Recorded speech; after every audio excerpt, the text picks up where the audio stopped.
Ron's got moves to that. I really don't.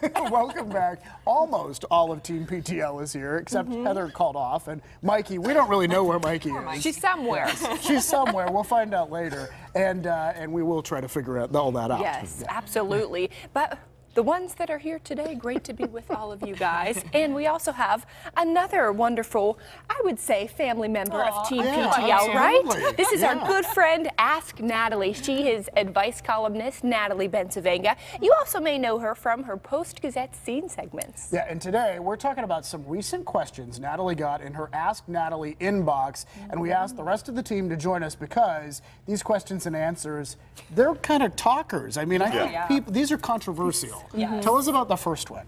So which one would you like to talk about first? I think we want to do the boyfriend. The phone, the changing of the passcode on the phone. This, you know, she's dating somebody. All of a sudden, she notices he's being really possessive about his phone. She walks in a room, he takes the phone. He puts it down, he grabs it, that kind of behavior. And then I guess they used to have each other's passwords, and so she was sort of feeling suspicious. When he was in the shower, she went to try to open his phone. He had changed the passcode. So of course, he's denying.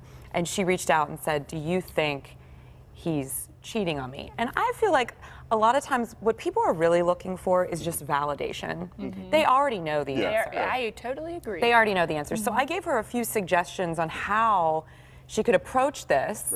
You know, you can either just confront him directly and be like, look, you know, I picked up your phone and I was feeling suspicious and what's going on, or be a little more subtle about how you want to respond to it. And I'm feeling a little uncomfortable lately. I feel like we're not connecting. Do you want to talk? And see if he'll lead into it.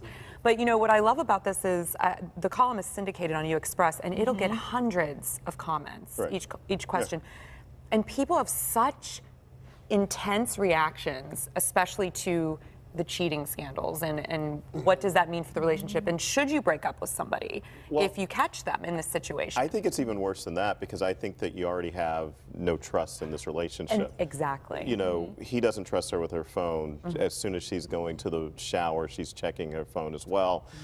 Is that really where you want to be in a relationship? If you're already asking these questions now, do you really think things are going to get better? Do you have passcodes for your, like, do you know all of the passcodes for your partner's digital? Quick answer. Yes, you're darn right. I do, because he gets locked out of things and stuff. I need to come to the rescue. It's not suspicion, he's just careless. I started thinking, in hearing the scenario of what you were saying, like even in a case where the guy is innocent and there is no cheating going on, is there, I mean, can you have your own personal password? Like, or do you think that's a sign of bad things? Also, David's the only one that's married up here, so you know. Well, I'm sorry. Well, I was looking at TPTL, not you, Natalie. Yeah, sorry. I'm like, I'm here too. But Selena, do you know with Mac? Do you know? You know what? I don't know his passcodes. He knows mine, and it's always been the same. All right, now we have to ask. Now we have to ask Natalie. But I just, you know what? I never looked at. You never thought about it. And that's the thing. I've never even really thought about it as well. Yeah. Well, and same with me. My husband and I, we've been together a long time, and I just feel like we kind of know everything, but he doesn't even lock his phone, one. So that's, and he's not even on social media, you know, and so for me, so he's an open book. He's kind of an open book, but I've never really thought about it because he doesn't have access to any of my stuff, but it's not because I've ever, it's just never come up. It's never been a thing. Like, technology in our house is not this thing, you know? So, but yeah, I agree. I think it's case by case, it's relationship by relationship, because I know people that it would, you better have their And it's so funny, because this is only something that has been an issue maybe in the last 10 years, where you have that phone and the password. Exactly. My one friend recently, you know, was suspicious about some cheating and actually tracked her car. Like, because you can do that now with all your tech stuff, and you track your iPhone, you can share you can see wherever. How do you know all this, Selena? I don't know. I really don't. All right, we better go on. Okay. So this question is like, it's one of those things, should I say something or should I not, right? And this is a really hot topic right now, is around the idea of body positivity, body neutrality, fat shaming, these kinds of things. And in this particular question, so this had to do with two sisters, and the one sister saw that her sister was sort of fat shaming the niece. The little girl was like 11, she's on the chubby side. She wanted some cookies. It was a holiday party at an aunt's house. and the mother basically said, stop indulging, and was very curt about it, and ended up the sister saw that her niece like snuck some cookies later and took them up to her room.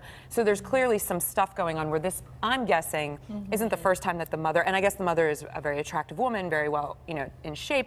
So clearly there's some issues there about body image, and she wanted to know if she should confront her sister about it, because I don't want my niece growing up thinking that her worth equates to her waist size. And what did you say?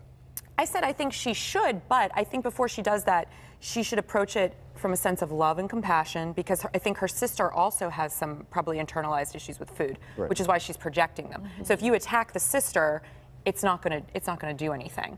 And two, there's so much research right now on how to handle sort of this idea of body neutrality and body positivity. Read before you approach and share and say something like, I heard something, it made me feel uncomfortable, I'm worried about the dynamic. Here's just some literature. I think this might help you in talking to your daughter, especially as she's approaching puberty. I mean, she's 11. This is like only the beginning of when girls and boys and everyone start to feel uncomfortable in their own skin. So if they can head this off now, better do it with compassion than just leap on the sister in a confrontational way. But people online had a lot of really strong responses. I think what's difficult about that is no matter what you say and how you present it, is your sister going to be able to hear it? Like, even if you try to present it in a positive way, it's gonna, like, I could see someone going on the defensive.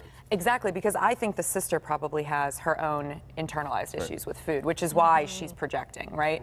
So it's like, I think the only way to approach that is with kindness and compassion, or you don't even have a chance of it being heard. Because to your point, I don't know. And I think that both of the sisters might have, you know, we don't know exactly what was said. We don't know to what, but we do know that there's possibly some issues right there. But, you know, it's one of those things. What is right when it comes to trying to teach your children how to eat correctly? And where do you cross the line when it comes to maybe being too much? That's well put, Dr. Ron. As Italians, I don't think we really had that issue. Our mothers were always like, eat more, eat more. That's how I am now. I know, it's like, you need to eat. How are you? Let's eat something. Yes. Thank you so much for being here. This was so much fun. Thanks, guys. Yeah, we're going to do this again. Absolutely. And in fact, if people want to write in, they can send you questions. Yes, they can find me at the Post-Gazette at nbencivenga at post-gazette.com, and I'm on Twitter and I'm on Instagram. You can find me everywhere. She's everywhere. All right, well, look for more Ask Natalie questions and answers online and in the Post-Gazette, and that is also where you will find her Seen column, because she does it all. Watch for Natalie as well here on PTL as a regular contributor, and we love it when she's here, especially with fancy shoes. I know, those are fantastic.